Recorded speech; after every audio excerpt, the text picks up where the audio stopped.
Karma's ledger. The seed whisperer the night my career died, my family didn't comfort me. They laughed. My mother held the letter from the university, the one saying my ecological grant had been awarded to Adrian Vale, my colleague, the man who had taken my rooftop soil maps and presented them as his own. She didn't ask what happened. She didn't ask why I was shaking. She just said, "Finally, you'll stop playing botanist and get a real job." My father leaned back in his chair like I had disappointed him for the last time. "You are an embarrassment to this family." My brother laughed into his coffee. "Urban farming, you mean dirt in buckets, that's ridiculous, you'll fail." And there it was, betrayal wearing a family face. I was an urban botanist, and in one evening the people who were supposed to love me without conditions gave me a verdict. Failed, foolish, finished. So I left. I didn't leave with a dramatic speech. I left with one duffel bag, 3 notebooks, a cracked laptop, and a jar of soil from the research roof where I had once believed science could be honest. I stopped trying to convince people who had already chosen the story where I failed. The city did not welcome me. It tested me.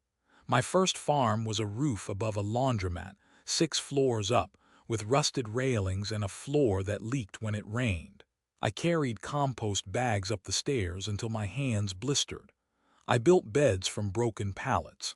I collected coffee grounds from cafes and fallen leaves from parks. I slept beside seedlings because I was afraid the cold would take them before morning. People called it hippie nonsense. Old classmates called it dirt theater. City inspectors threatened fines. A storm flattened my tomatoes. Someone cut my irrigation line. I remember sitting on that roof at 2 a.m., soaked through, whispering, "Please grow," like a prayer to something that could still hear me. And the plants did. That was the lesson nobody in my family understood. Soil doesn't mock you. Soil answers you. I learned the language of roots. Sunflowers showed me where the wind broke. Bees showed me which flowers mattered. Worms turned waste into gold.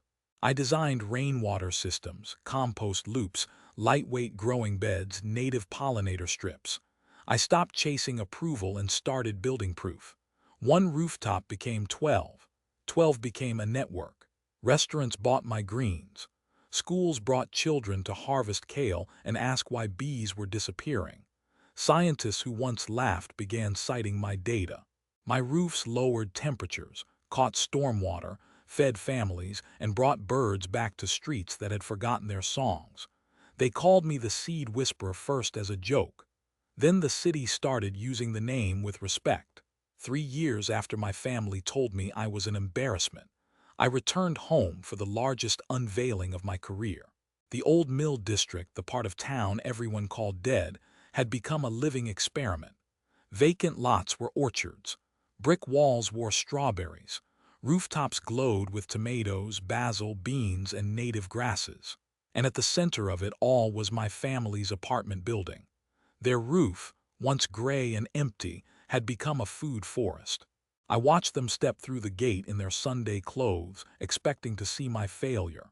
Instead, they saw children carrying baskets of peppers. They saw neighbors I knew laughing under shade sails. They saw solar panels, rain barrels, beehives, and rows of greens growing where heat used to bounce like fire. The mayor stood beside me at the ribbon cutting. "This is Dr. Mara Ellison's Green Canopy Network," she said, "the largest urban sustainable agriculture project in the state." My mother covered her mouth. My father stared at the tomatoes climbing the trellis. My brother, the one who called it dirt in buckets, was handed a basket of produce by a little girl who said, "Thank you for coming to the farm." Then Adrian Vale walked in. He had come to pitch a partnership after his own grant collapsed. He smiled at me like he remembered a version of me he could still control. I didn't shout. I didn't need to. Behind me, the screen lit up with the original grant proposal, date stamped from years before, my name across the top, my maps, my methods, my vision. Then the screen changed to the green canopy results: cooler roofs, cleaner runoff, food harvested, jobs created, species returned. The room went silent. Adrian's face fell in a way I will never forget. My family saw it too. They saw the man who stole my future standing beneath the harvest that grew from the future he tried to bury. That was karma's ledger, not revenge. Evidence. My mother began to cry. My father whispered, "We didn't know." I looked at him, calm for the first time in years. "That was never the problem. You knew enough to doubt me. You just didn't know enough to believe in me." The words landed, heavy. Honest, they faced the consequence of their derision that day. Not punishment, but humility. They had to watch strangers thank me for the work they once called ridiculous. They had to stand inside the proof of what they tried to shrink. Later, my mother asked if she could help water the basil. My father asked if there was room for him on the Saturday crew. My brother asked for a job. I said yes, but not because I needed them, because I had become someone who could choose with a whole heart. We planted together that afternoon, 3 people who once broke me and 1 woman who had grown beyond their words.